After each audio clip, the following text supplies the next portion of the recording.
Si l'attrait du Mont Blanc ne faiblit pas, le nombre d'alpinistes sur ces pentes semble quant à lui se réguler depuis le début de la saison. Un état de fait rendu possible par la mise en place d'une réglementation qui impose aux alpinistes empruntant la voie normale de posséder une réservation dans l'un des refuges de l'itinéraire. On a ramené du calme et on a mis en place avec la préfecture d'Haute-Savoie, monsieur le préfet qui est ici, ce système de réservation sur Tétrousse, le camp de base et le refuge de l'Aiguille du Goûter. Et ça porte ses fruits. On a très peu de débordements. Quelques personnes encore qui feignent de ne pas comprendre.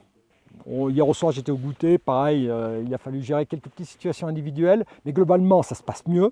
Le gardien a retrouvé de la sérénité. On n'a plus ces phénomènes de violence verbale, de violence physique envers lui, de cette agressivité qu'il y avait là-haut, cette tension. Donc voilà, ça rentre dans l'ordre et on a retrouvé de la sérénité. Car si les refuges de Tétrousse et du Goûter affichent toujours complet par beau temps, la Fédération française des clubs alpins et de montagne vient de mettre en place un vrai camp de base entre les deux structures. Des tentes pérennes destinées à ceux qui préfèrent des conditions rustiques et qui permettent de mieux gérer d'éventuels resquilleurs.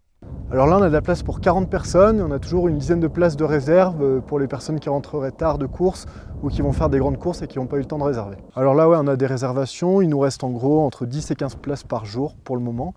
Et après on a pas mal de réservations de dernière minute selon les créneaux météo. Si près de 200 000 € ont donc été nécessaires pour monter ce camp de base, la clé de la maîtrise du nombre d'ascensionnistes et donc de leur impact sur la montagne reste essentiellement basée sur l'information, la communication et la présence d'agents compétents sur le terrain. La mairie de Saint-Gervais fait de l'information avec ses brigades blanches, qui sont en fait d'anciens guides ou d'anciens alpinistes volontaires pour être contractuels pendant la saison et faire de l'information et de la prévention. Et tout ceci fonctionne ainsi très bien. Donc les gendarmes, eux, c'est plus l'aspect répressif, si nécessaire. La brigade blanche, l'aspect d'information et de prévention, de contrôle.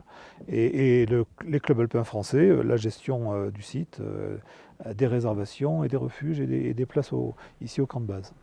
On estime que toujours aujourd'hui, près de 25 000 personnes tentent l'ascension du Mont Blanc chaque année. Mais si leur nombre semble désormais contrôlé, reste encore et toujours leur éthique qui peut poser des problèmes exacerbés dans ces zones d'altitude.